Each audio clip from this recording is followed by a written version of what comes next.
Ok, du Vraiment. coup, en termes de news, on a eu pas mal de choses qui se sont passées aux US, des choses un peu macro. On a trois news qui concernent les cryptos aux États-Unis, c'est quand même assez exceptionnel. Le premier, c'est le cadre réglementaire pour les cryptos qui est en train d'évoluer aux États-Unis, où on a des lois qui commencent à passer pour donner un cadre légal aux cryptos. Par exemple, nous en France, on a des choses comme MiCA, qui est la régulation européenne autour des cryptos, qui donne un cadre un petit peu réglementaire, hein, bien qu'on puisse taper dessus, ça a le mérite au moins de donner un petit cadre. Aux États-Unis, on a donc la FIT21 Bill, qui a pour but la même chose que MiCA, c'est-à-dire donner une définition claire des crypto-monnaies. Est-ce que ce sont des securities? Est-ce que ce sont des commodities? Ou est-ce que c'est tradable? Quel est le rôle de la SEC? Donc, c'est-à-dire, c'est un peu la Security Actions Commission, c'est celui qui régule les assets financiers. Et la CFTC qui contrôle les commodités, elle. Donc voilà. On a un cadre réglementaire qui est en train de se créer. Vous aurez tous les liens des docs dans tous les cas sur Discord. Mais en tout cas, voilà, ça a été voté positivement par la Chambre des représentants. Alors le chemin est encore long, hein, après un vote par la Chambre des représentants aux États-Unis. Il faut que ça passe par le Sénat. Il faut que le président des États-Unis ne mette pas son veto. Mais en tout cas, on sait que en ce moment, on va passer sur les news d'après, on sait que les US commencent à être un peu bullish des deux camps, que ce soit les démocrates ou les républicains. On commence à avoir beaucoup d'adoption au niveau des cryptos et un cadre qui est en train de s'adoucir un petit peu. Ensuite, on a quelque chose qui est un peu passé sous les radars, qui s'est fait un petit peu en même temps que les ETF, ETH. Donc forcément, pendant qu'on était tout nus en train de célébrer la news, il y a eu des choses un peu intéressantes du côté des CBDC. Alors le petit rappel, les CBDC, c'est quoi? Ce sont les tokens, ce sont les monnaies digitales de banque centrale. Donc par exemple, comme en France, enfin en Europe plutôt, on aurait l'euro numérique qui est dans les tiroirs par la Banque Centrale Européenne. Et ben, les États-Unis veulent faire la même chose avec une monnaie de banque centrale, sauf juste avec cette loi qui s'appelle la Anti-Surveillance State Act, qui en fait est une loi qui vise à interdire à la Banque Centrale américaine de créer cette monnaie numérique, tout simplement. En tout cas, de faire en sorte que la Banque Centrale ne puisse pas la créer. Et donc pareil, c'est une loi qui a été votée positivement par la par la Chambre des représentants, donc c'est-à-dire le Parlement, et il faut que ça passe par le Sénat et le président. Donc là, c'est un petit peu un plus gros morceau, mais en tout cas, on est dans la bonne voie, hein, c'est des choses qui avancent, et on est clairement dans le droit chemin de ce côté-là. Et ensuite, bien sûr, la news la plus croustillante, si je puis dire, la plus bullish pour ce qui nous intéresse, c'est-à-dire faire de l'argent, c'est bien sûr les ETF ETH qui ont été acceptés. Alors pareil, je vous invite à lire l'excellent thread de Grégory Raymond de The Big Whale, qui nous explique tout le schéma, enfin en tout cas toutes les étapes qui vont suivre après cette approvals des ETF. Donc là, les ETF ont été approuvés, certes, et il nous reste encore beaucoup de chemin. Alors j'ai pas le thread entier, mais en fait, il dit dans son thread que après avoir accepté les ETF, il faut que la SEC accepte un deuxième document qui permet de lister les ETF. Donc voilà, il reste encore une étape d'acceptation qui va, elle, arriver dans les prochaines semaines, en tout cas. Et ensuite, il faut que tout ça se fasse. Donc les ETF, ETH vont être tradables probablement parce qu'on sait que les 60% des parlementaires US des deux camps sont pour, même les démocrates qui ne sont pas connus pour être pro-crypto sont pour, donc le camp de Biden est pour, et ça m'étonnerait qu'on ait un Biden qui mette son veto, surtout qu'on a tous les candidats aux élections présidentielles, que ce soit Trump, que ce soit Kennedy, je crois, le plus jeune, qui sont ultra bullish crypto, et ça bouge clairement sur les cryptos, et ce serait se tirer une balle dans le pied pour le camp des démocrates de ne pas faire passer des cryptos. Enfin, de faire passer des choses à l'encontre des cryptos en tout cas.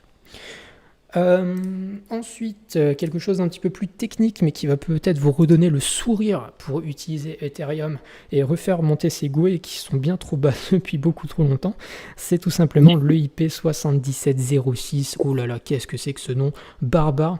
Eh bien, tout simplement, une EIP, c'est une Ethereum Improvement Proposal. C'est, comment dire, une proposition d'amélioration d'Ethereum afin de rendre Ethereum plus viable, moins cher, plus machin, plus truc. Et la 7706, elle vise en fait à créer un nouveau type de frais qui permettrait en fait de réduire les frais sur Ethereum. Alors on n'a pas le détail, mais on sait que ce serait un nouveau marché de gaz en fait, qui permettrait d'avoir différents types de gaz pour différentes transactions. Et donc, on pourrait voir les frais sur Ethereum baisser drastiquement. Et ça, couplé avec une autre IP qui viendrait proposer l'abstraction chain, enfin la chain abstraction sur Ethereum. Donc ça, c'est pareil, c'est encore un autre point qu'il faudrait débattre.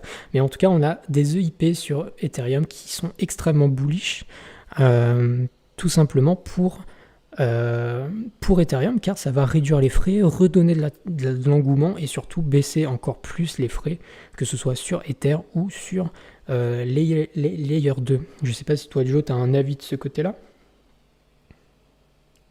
Ah bah si, si, si, pour moi tout se dirige vers Ethereum de toute façon. Je pense que je le cache pas. Ouais, c'est vrai. Non, hyper bullish Ethereum. Ouais, clairement. On a de très très belles choses qui sont en train de se build. L'écosystème Ethereum, qui était déjà dominant, est en train d'assouvir cette place de leader. Donc c'est très très bien. Et le tout avec des ETF qui vont en plus venir pousser un petit peu les prix vers le haut. Donc prix vers le haut plus frais qui baissent, on serait tout simplement royal. Ok. Et d'ailleurs, petit point sur les ETF que j'ai oublié de mentionner, c'est que des ETF ETH, certes, c'est très bien pour le prix, mais c'est surtout une nouvelle mentalité. Du coup, on en parlait nous en privé.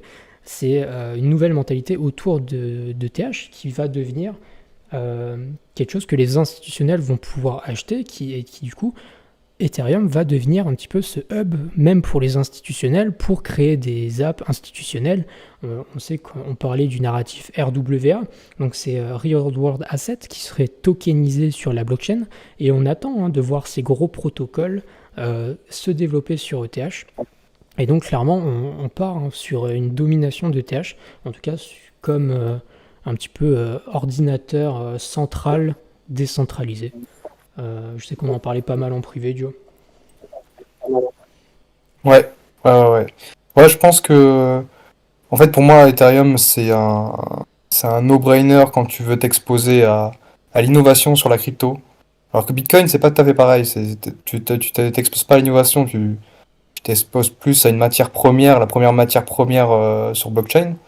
Et du coup, je pense pas qu'il y aura autant d'inflow vers ETH, mais il y en aura parce que bah, tous ceux qui ont un peu ce comportement à risque et qui ont envie qui croient en la blockchain, bah voilà, avoir un ETF ETH, bah, c'est parfait. Et, ouais, c'est bullish, c'est Ouais. génial. Franchement, je pensais pas voir ce jour arriver, je suis hyper content. Les astres s'alignent. Et Microbe qui dit les Bah infos UE qui sont à l'opposé de ce que les UA font. Et clairement, on va avoir soit l'UE va suivre les USA comme ils font à peu près sur tous les sujets, et donc ils vont un peu donner cette dynamique d'euro numérique. Ce qui pour moi est presque ce qui va se passer, mais bon, on sait jamais. L'Union Européenne, ils peuvent faire un peu ce qu'ils veulent, ils sont un peu fous. Mais clairement, en tout cas, c'est bullish parce que l'environnement qui nous intéresse dans les cryptos, c'est pas l'Union européenne, c'est les États-Unis.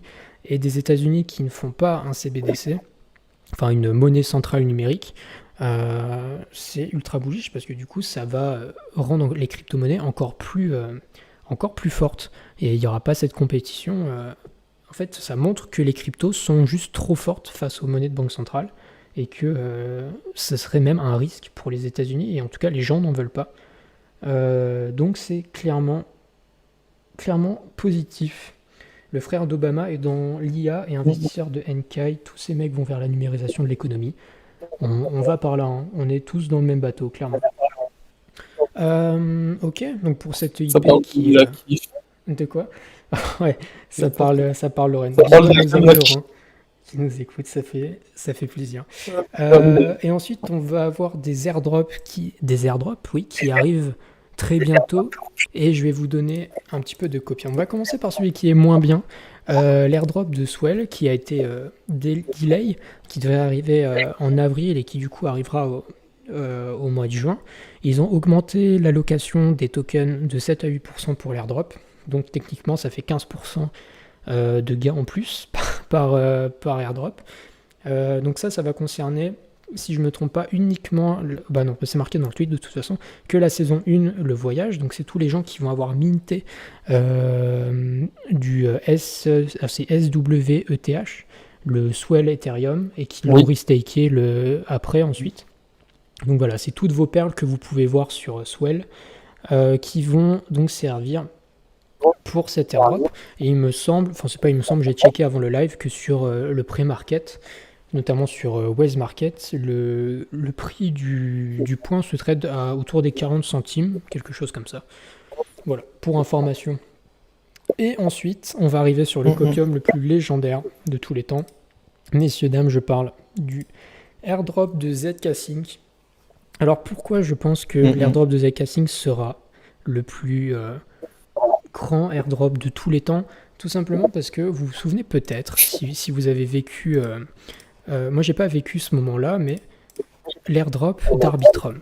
L'airdrop d'Arbitrum qui a été partagé, enfin en tout cas acclamé comme le plus gros airdrop de tous les temps parce qu'il a été, et ce qui est vrai, hein, ultra égal dans sa répartition. Il n'y avait pas de farming chelou, il n'y avait pas de centralisation, de machin. C'est vraiment, tu as utilisé le réseau, tu es récompensé et les gens étaient récompensés gracieusement. Vraiment, il y avait plusieurs milliers de dollars donnés en Arbitrum pour un user lambda. Et Red qui nous dit le endgame, ouais, j'arrive. Et justement, Arbitrum, c'était 120 millions de levée, un petit peu plus de 120 millions, et c'était déjà un airdrop légendaire.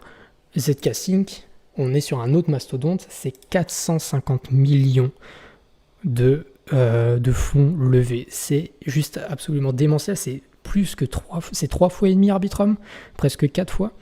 Donc ça veut dire que si ZK Sync ne foire pas dans ses critères d'airdrop en faisant des trucs un peu bizarres comme Starknet, comme tous les autres projets qui ont fait des airdrops récemment, s'il n'y a pas de trucs bizarres et que c'est relativement bien réparti et que les gens sont contents et surtout qu'ils font ça le plus ouvertement possible avec le plus de gens touchés, et ben en fait on va avoir un airdrop ultra conséquent.